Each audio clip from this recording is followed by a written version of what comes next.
Hi everyone, welcome back to Road to Belle. As you can see, I've lost my voice. I did not spend last night screaming. I woke up like this morning, and today I came over to a friend of mine's place. This is Stacy. Stacy and I have known each other since we both were speakers in the project Weight Matters. We were speakers there to help the attendees with their holistic weight loss journey. We were just talking about anxiety. This is something that we've both realized we see a lot of in our clients. People are very anxious, and because of their anxiety, they end up using food as a crutch many times. And we're both helping our clients in our own ways find different ways to tackle their anxiety.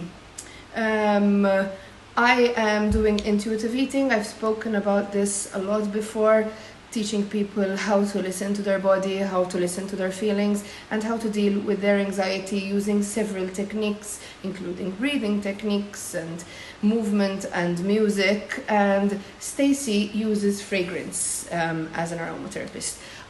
She is the owner of My Melts, by the way. If you've never been to her store in Moscow, which is now closing down, you can find all the information on her website. She's got amazing fragrances and melts. My house is always smelling amazing since I've made friends with this lady. And I want to ask Stacy to jump in here a little bit and talk a little bit about fragrance and anxiety.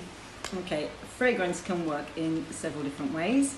There are two different types of fragrances that I like to work with. We have our synthetic fragrances, which we have going in our common area on an oil burner for everyday ambience, basically. It's a healthy option to use. They're done with soya bean, which doesn't let off any toxins, and they're quite long lasting and cost efficient.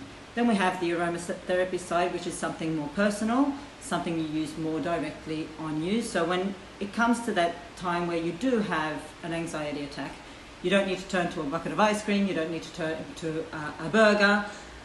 You can actually use your inhaler to help soothe and calm down your needs. With anxiety, I've found that a lot of people have, like when we're discussing it, some of them say, they feel really anxious, they feel like they need to cry, or they feel really fidgety, or they want to just like lash out and break something. Or other people say they can't breathe, they feel like something's actually choking them. So in these cases, we like to actually have a one-on-one consultation, discuss what their issues are, discuss their problems, make something specifically for their blend, a specific blend for their specific needs to help. These aromatherapy blends are complementary therapies. They can be used with other medications. So should you be on something from your doctor, these are to be used in between. If something should happen midway through the day, you don't have to wait till evening before you can take your medication. You don't have to turn to food or anything else. You have that safely in your pocket or your handbag, and it's easy to use. So let me just ask you a question, Stacy. Yesterday I had a session with one of my clients, and she's going through a tough time at the moment. Her mom passed away suddenly. I was very sorry for her. She was very close with her mother, and this client is taking her mother's passing really badly. They were extremely close. Her mom was the primary caregiver for her daughter because she's working full-time and her daughter is only 3 years old, and she cannot seem to cope because she's missing her mother terribly. And her way of coping at the moment is literally spending the day in bed eating tubs of ice cream. Yesterday she told me that in one day she consumed 4 kilos of ice cream. And of course this isn't helping her because she is also trying to lose weight to get healthy for other reasons. So she's cannot find a way to cope with her grieving. Would that be something you could help her with? There are oils that can help through the grieving process.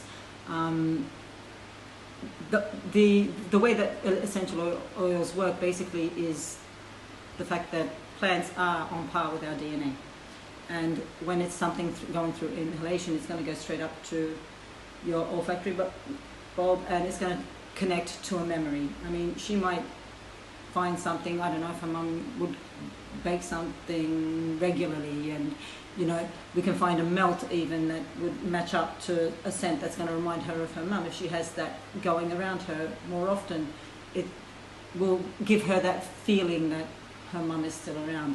You know, it's a difficult thing to go through, and it is trial and error, but it isn't impossible, and it's a lot healthier than turning to food. Let me take me as an example. For example, my grandmother used to bake apple pie. Every time I went to her house, I used to smell this as soon as I went into the house. It reminds me of her, and it puts me in a happy place. Would that be something that you would do? Definitely. And I also had a client once. We've got one fragrance that smells like a male aftershave, and when she was in the shop, she smelt that scent and went, "Oh, that's my dad.